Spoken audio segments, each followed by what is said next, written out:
Hello दोस्तों, चटोरी kitchen वर्षा में आप सभी का बहुत बहुत स्वागत है। आज मैं आप सभी के लिए लाई हूँ आंवले की कैंडी की रेसिपी।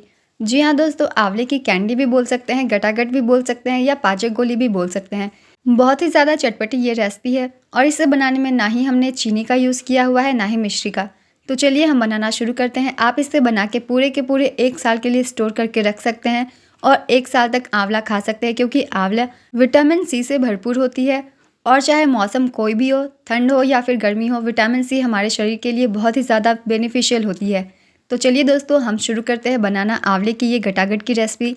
इससे आप पूरे साल के लिए स्टोर करके भी रख सकते हैं। मगर रेसिपी को स्टार्ट करने से पहले दोस्तों, अगर आप चैनल पर पहली बार आए तो चैनल को ज़रूर सब्सक्राइब कर लीजिए और साथ ही इस रेसिपी को लाइक कर दीजिएगा और हाइप भी ज़रूर कर दीजिएगा। तो चलिए दोस्तों, हम बनाना शुरू करते हैं आंवले की ये खट्टी मीठी सी गटागट या फिर कैंडी की रेसिपी। आंवले की कैंडी बनाने के लिए हम ले लेंगे आंवला। तो ये 500 ग्राम जितनी आंवला है। मेजरमेंट्स याद रखना ज़रूरी है क्योंकि इसी के अनुसार हम मीठा डालेंगे, इसलिए। तो ये 500 ग्राम आंवले की मैं कैंडी बना रही हूँ। इसे मैंने अच्छे से वॉश कर लिया है। कोशिश कीजिएगा दाग वाले हमें नहीं लेने हैं आंवले, फ्रेश ही लेंगे। थोड़े बहुत दाग तो लग ही जाते हैं आंवले में, तो उससे कोई दिक्कत नहीं है, मगर ज़्यादा नहीं होनी चाहिए। तो मैंने लिया है 500 ग्राम आंवला। इसे पहले हम बॉयल कर लेंगे। बॉयल करने के लिए इसे कुकर में डाल देते हैं। तो प्रेशर कुकर में इसे डाल दीजिए और इसमें हम डालेंगे 1 गिलास जितना पानी। क्योंकि आंवला थोड़ी बड़ी साइज़ की है तो आधा ग्लास पानी हम और डाल देते हैं। तो ये हाफ ग्लास जितना पानी मैंने और डाल दिया है।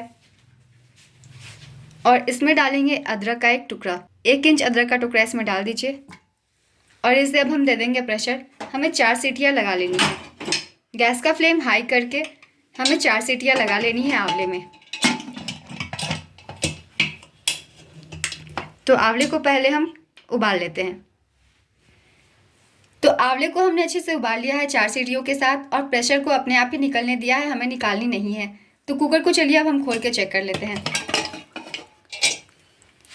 तो ये देखिए आंवले अच्छे से जो है पक चुके हैं। सभी आंवले ने अपने मुंह खोल लिए हैं। तो इसे निकाल कर एक प्लेट में पहले हमें ठंडा कर लेना है। तो आंवले को अच्छे से निकाल के ठंडा कर लीजिए। तो आंवले को एक प्लेट में निकाल लीजिए और जो हमने अदरक डाले थे टुकड़े, उसे भी हमें निकाल लेने हैं। इसी के साथ इसे भी ठंडा कर लेना है। तो ये देखिए आंवले को हमने निकाल दिया है। पहले इसे ठंडा कर लीजिए और इस आंवले के बचे हुए पानी को आप पी सकते हैं आंवला जूस के रूप में। बहुत ही फायदेमंद होगी हेल्थ के लिए। तो आंवला देखिए ठंडी हो गई है। इससे अब हमें इसके बीज निकाल लेने हैं। तो ये अच्छे से पकी हुई है, तो आराम से इसकी कलियाँ अलग कर लीजिए और इसके बीज को निकाल दीजिए। बीज को हम फेंक देंगे। इसे पीसेंगे अब हम, और पीसने में हम पानी का इस्तेमाल नहीं करेंगे। और ये अच्छे से पक चुकी है तो ये बिना पानी के भी पीस जाएगी। अगर आपकी नहीं पीस रही है तो आप आंवला वाली पानी जो हमने बताया था जूस बना के पीने के लिए, उसका यूज़ कर सकते हैं। तो जितने भी आंवला है सभी को कलियाँ अलग कर लीजिए,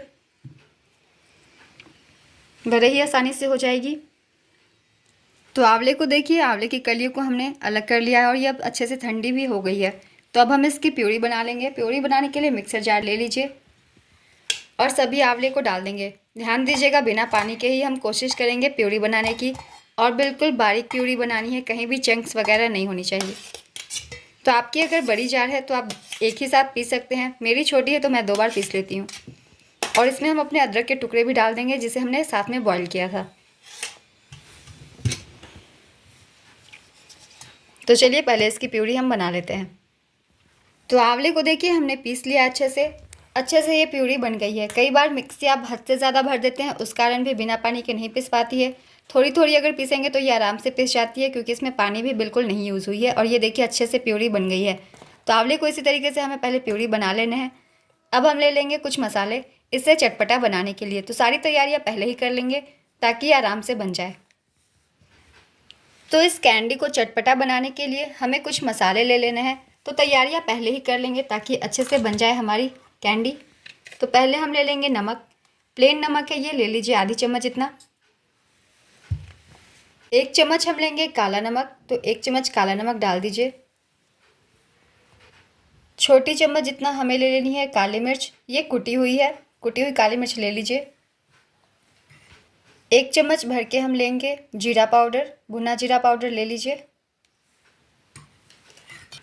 1 चम्मच लेंगे चाट मसाला पाउडर, डाल दीजिए। 1 चम्मच लेंगे आमचूर पाउडर। आमचूर पाउडर से आंवले का जो कसैलापन होता है वो थोड़ा दूर हो जाएगा, तो 1 चम्मच हम ले लेंगे। इन सभी चीज़ों को मिक्स कर दीजिए। इसका यूज़ हम करेंगे गटागट बनाने में। तो चलिए अब हम गैस को ऑन करते हैं और बनाना शुरू करते हैं अपनी चटपटी सी कैंडी। तो हमने ले लिया है कढ़ाई। आप कोई भी कढ़ाई ले सकते हैं, अगर नॉन स्टिक नहीं भी है तो भी किसी भी कढ़ाई में ये बन जाएगी। तो हमें इसमें घी ऑयल कुछ भी नहीं लगेगी, सिर्फ आंवले की प्यूरी को इसमें डाल दीजिए और गैस का फ्लेम मैंने लो करके ऑन किया है। तो लो फ्लेम पे इसे हम थोड़ी देर भून लेंगे। थोड़ी सी इसकी मॉइस्चर पहले हम ख़त्म कर लेंगे। तो जितने भी आंवला है सबको डाल लीजिए। अब आंवले को आपको लगातार ही चलाते हुए रहना है, छोड़ना नहीं है। इसे लगातार चलाते हुए इसकी मॉइस्चर को पहले हम थोड़ी देर ख़त्म करेंगे। लो फ्लेम पे ही भुनेंगे, गैस का फ्लेम हाई या मीडियम नहीं करना है। लो फ्लेम पे इसे लगातार चलाते हुए थोड़ा हम पहले इसे भून लेते हैं।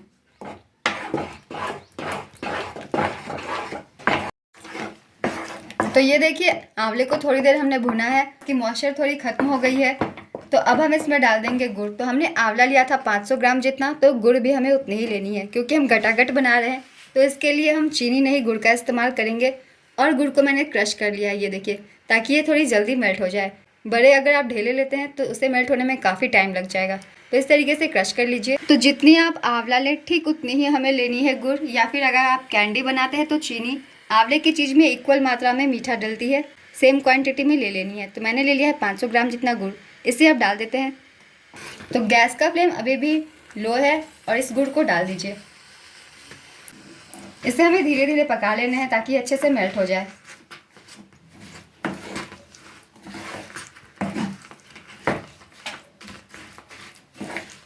लो फ्लेम पे इन दोनों ही को हमें साथ में पका लेना है।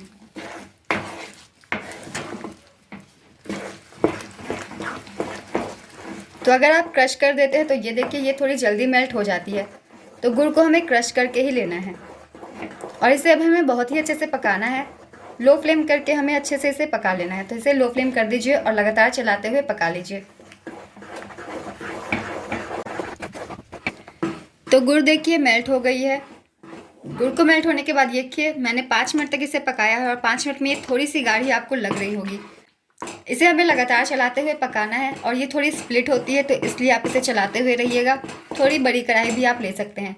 तो अब जब गुड़ थोड़ी सी मेल्ट हो गई है और थोड़ी सी ये गाढ़ी हो गई है, तो हम अपने पाउडर डाल देंगे जो हमने तैयार करके रखा था मसाले। इस स्टेज पे डाल दीजिए और इसे डाल के भी हमें इसे अच्छे से गाढ़ा होने तक पकाना है। जब तक ये गाढ़ा होने जमने के लायक ना हो जाए, उस फॉर्म तक आने तक आपको इसे पकाना है और गैस का फ्लेम बिल्कुल लो करके, वरना गुड़ जल जाएगी और आपकी गटागट जली जली सी टेस्ट देगी। तो सभी चीज़ों को हमें लो फ्लेम पे लगातार चलाते हुए पका लेने हैं। तो इसे इस तरीके से हिलाते हुए लगातार पका लीजिए। तो अभी सिर्फ 5 मिनट ही हुए हैं इसे पकाए हुए। 5 मिनट में ये थोड़ी सी गाढ़ी देखिए हो गई है। तो 10 से 15 मिनट हमें इसे लो फ्लेम पे और पकाने हैं, तब तक ये हो जाएगी और इसे हमें लगातार इस तरीके से चलाते हुए रहना है। तो ये देखिए 5 मिनट मैंने इसे और पकाया है और अब ये थोड़ी थोड़ी गाढ़ी होने लग गई है, मगर ये थोड़ी सी और पकेगी क्योंकि अभी ये इकट्ठा होने लायक नहीं हुई है। जब ये इकट्ठा होने लायक हो जाए तब इसे पका हुआ माना जाएगा। देखिए अभी ये आराम से गिर रही है, ब्लॉक में नहीं गिर रही है। तो थोड़ी देर इसे हम और पकाएंगे। तो लगभग मैंने 10 से 15 मिनट इसे पकाया है अभी तक, और 10 से 15 मिनट लो फ्लेम पे हम और पकाएंगे। मगर उससे पहले हम इसमें डाल देते हैं 1 चम्मच नींबू का रस।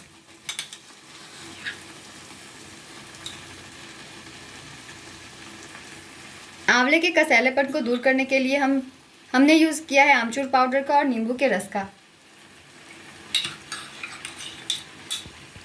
तो ये 2 चम्मच नींबू का रस हमने डाल दिया है और इसे फिर से हमें लगातार चलाते हुए पका लेने हैं। इसमें हमें कॉर्नफ्लावर वगैरह ऐड करने की ज़रूरत नहीं है। इसे लगातार पकाते हुए ये जमने के फॉर्म में आ जाएगी। सिर्फ आपको लो फ्लेम पे इसे पकाना है और इसे लगातार ही चलाते हुए रहना है। तो कम से कम 5 से 7 मिनट इसे हम और पका लेंगे। तो ये देखिए हमारी जो मिक्सचर है तैयार हो गई है। देखिए ये अच्छे से इकट्ठा हो गई है। तो इसे पकाने में लगभग मुझे 40 मिनट लगे हैं और मैंने इसे लो फ्लेम पे पकाया है। तो इससे कम में आप मत पकाइएगा, वरना फिर आपके गोले जो है बनेंगे नहीं, बिखर जाएंगे। तो ये देखिए बिल्कुल अच्छे से ये इकट्ठा हो रही है। तो जब तक इस तरीके से इकट्ठा होने ना लग जाए तब तक आपको इसे पकाना है। तो ये पक चुकी है। तो अब हम एक बर्तन में इसे ट्रांसफ़र करके पहले ठंडा कर लेंगे। तो एक बर्तन में इसे डाल दीजिए और पहले हमें इसे बहुत ही अच्छे से ठंडा होने देना है। इसके बाद बनानी है अपनी कैंडी को। तो पहले इसे ठंडा होने देते हैं। तो ये देखिए हमारी कैंडी की जो मिक्सचर है अच्छे से ठंडी हो गई है। जब आप इसे छू रहे हैं तो देखिए ये हाथों में नहीं लग रही है। तो ये अच्छे से ठंडी हो गई है। ठंडी होने में कम से कम 1.5 से 2 घंटे लग जाते हैं। जब ये अच्छे से ठंडी हो जाए तभी आप बनाना शुरू कीजिएगा। साथ ही हमें ले लेने हैं मिश्री के पाउडर। तो ये मैंने मिश्री को पीस लिया है और इसे ले लिया है। अगर आपके पास मिश्री नहीं है तो आप चीनी को भी पीस के ले सकते हैं। तो इसे मैंने ले लिया है एक प्लेट में। इसे रख दीजिए। तो हाथों में थोड़ी सी ऑयल लगा लीजिए ताकि ये चिपके ना। ऑयल या घी थोड़ी सी हाथों में लगा के तब हम इसे शेप देंगे। और हम ले लेंगे एक चम्मच और थोड़े थोड़े भाग को अपने हाथों पे रखेंगे। तो ये छोटी छोटी गोलियां होती है। तो इतने इतने भाग को हमें अपने हाथों पे ले लेना है। और अब इसे आप गोल बना लीजिए। हल्की सी ऑयल लगा लेंगे तो ये बिल्कुल भी नहीं चिपकेगी। तो ये देखिए ये एक बन गई है हमारी। और इसे अब हम डाल देंगे शुगर पाउडर में। तो इसे डाल दीजिए और फिर से हमें इसी तरीके से सारे बना लेने हैं। फिर से छोटी सी भाग मैंने ले ली है। छोटी छोटी बड़ी छोटी गोली आप बना लीजिए। इसकी साइज आप अपने पसंद से थोड़ी बहुत छोटी बड़ी कर सकते हैं। तो ये देखिए दूसरी भी बन गई है। बहुत जल्दी बन जाएगी। इसे भी हम शुगर पाउडर में रख देंगे।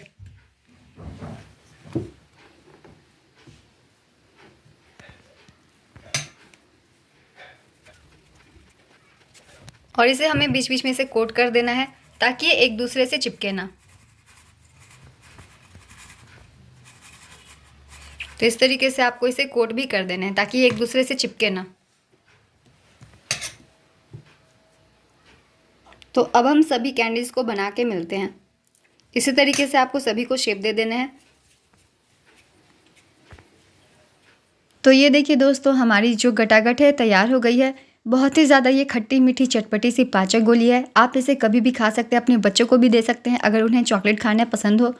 आंवले की इस गटागट में बिल्कुल भी आपको कसैलापन नहीं लगेगा क्योंकि जिस तरीके से हमने बनाया है और सारे मसाले डाले हैं उससे इसके कसैलेपन का बिल्कुल भी टेस्ट नहीं आ रहा है।